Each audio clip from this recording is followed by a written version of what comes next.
Hello, everybody. I look pretty cool now, don't I? Hey, I look pretty, in the word for it, hipster, yo. Today we're gonna talk about a R-rated movie, and this review will not be too long this time. And hopefully it won't. Today I'm gonna talk about Sausage Party!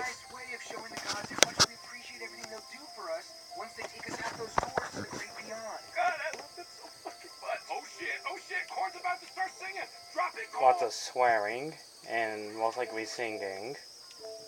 This movie's basically about food, or talking, and they want to call the humans, what they're called, gods. What's in this film, and they want to be sure to go on to the great beyond to live for all eternity.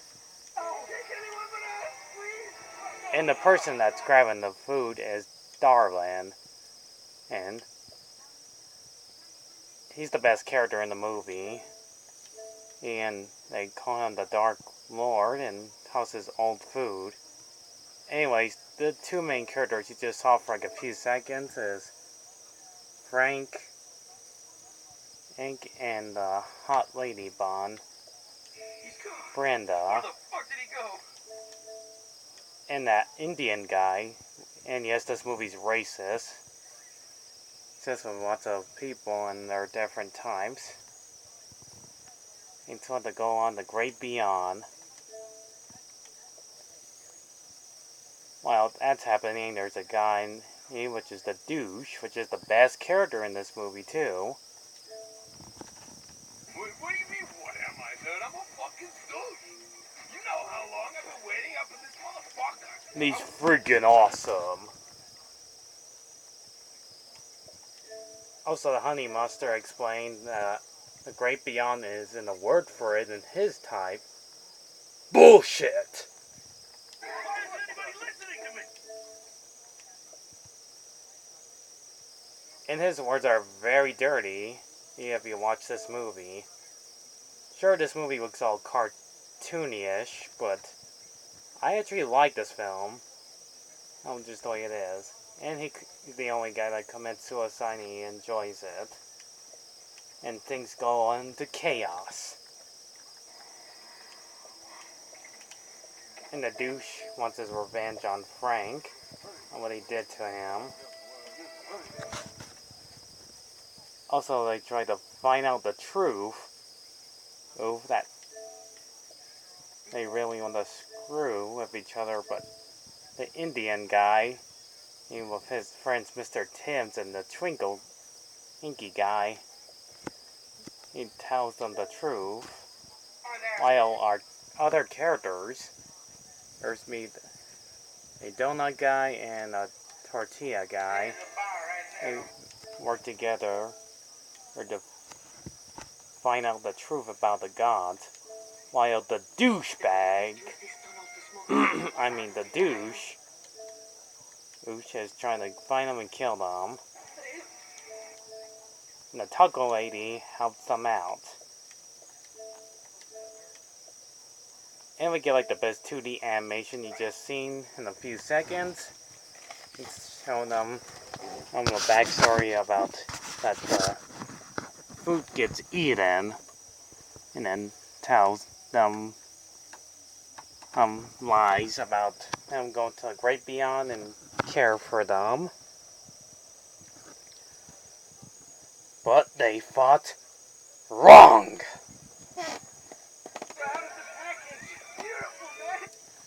And I gotta admit, this scene is pretty freaking messed up and brutal to see all the food get sliced and diced and get eaten alive.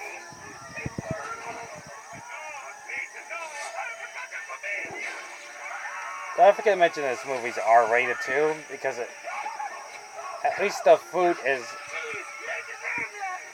well, they're actually food anyways, not human beings, which would be pretty really gruesome.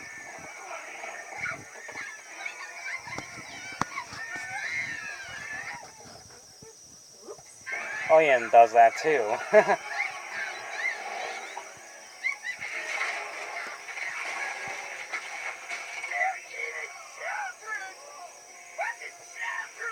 Even the dips are pretty messed up too, if they weren't food. Anyways, Barry does get separated from his friends and they have to reunite. He gets carried by the druggy guy, which later is in part of the movie's plot.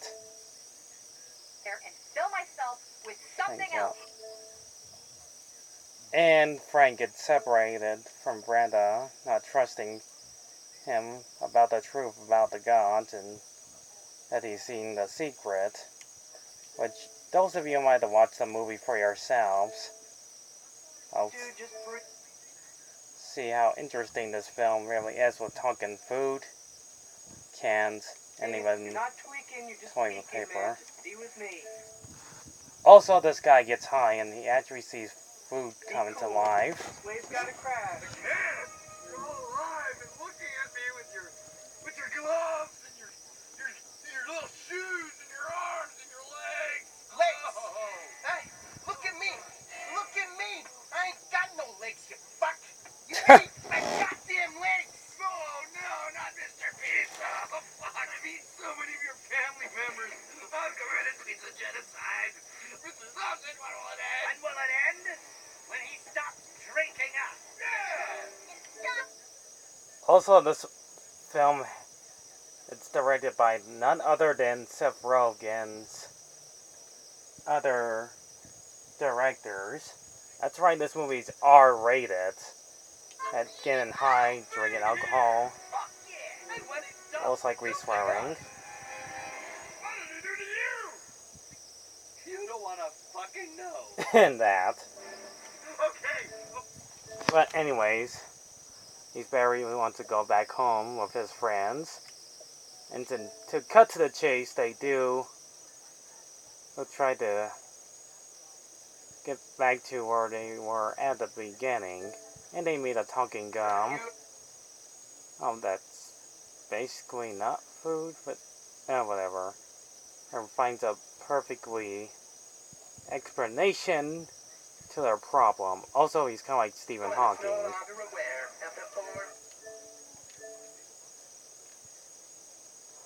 And here's the scene where he finds out the truth.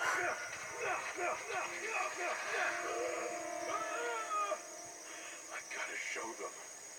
They need to know how wrong they all are before it's too late.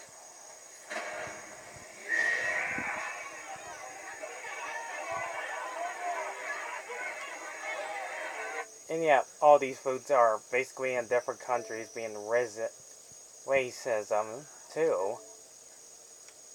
And the douche gets juiced up.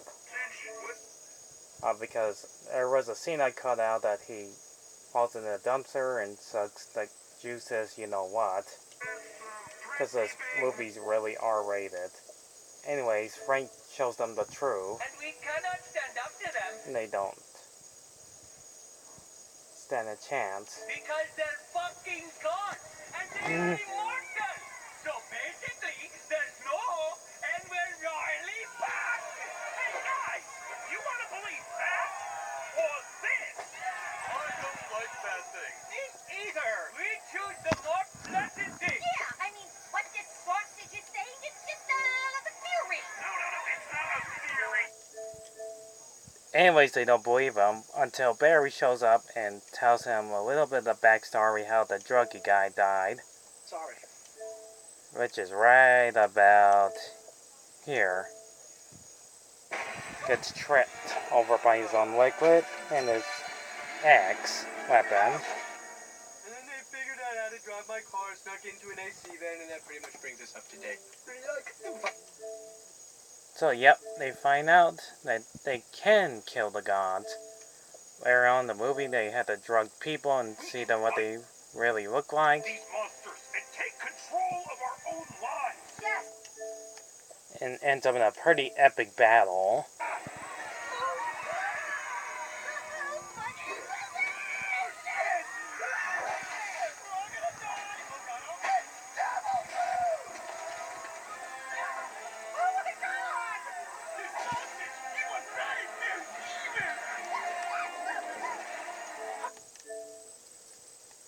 And to cut to the chase, which I'll do that right away, hey, they win and defeat the humans, including this guy and the douche. I don't understand.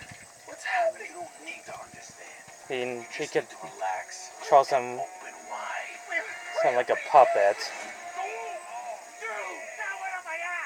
like grabbing his nutsack. The final battle begins, and Frank and the others start ready to fight.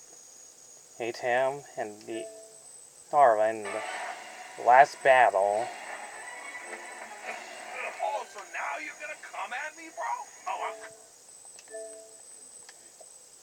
However, they defeat the douche and Arwen, and they actually make love to each other, which I'll skip. Nope, I can't skip. That was okay. You So they win. were amazing. I can't believe. And to wrap this, oh, you get the idea. The movie ends, and the Indian guy shows them the truth that he's played by a Jewish guy, because he's obviously Jewish, and they have to go a different dimension that leads us to the sequel.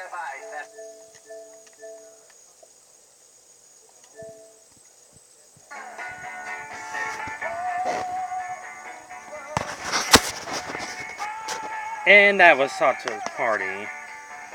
My thoughts about this movie? I like it. I do like how they make movies R-rated and most likely swearing in it. It's a perfectly interesting choice to make a film. Since I am in my 20s, I do like watching almost adult humorness of movies. He's swearing, kind of like Rick and Morty, which they should do as a film to end off the series. Please, Hollywood, make that a thing. Animation is actually pretty good.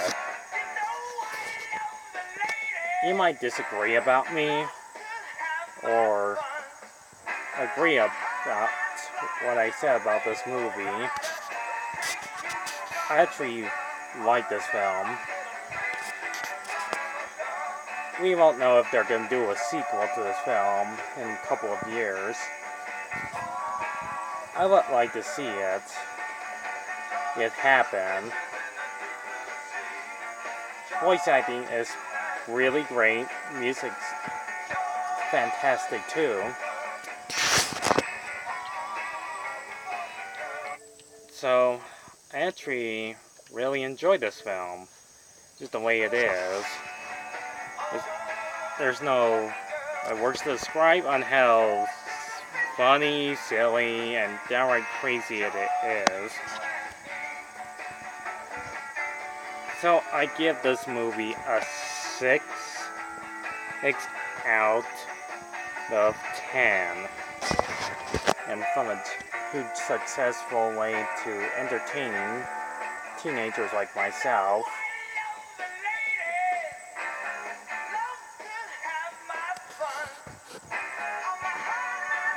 So they did, like to, word for it, fudge each other in the film.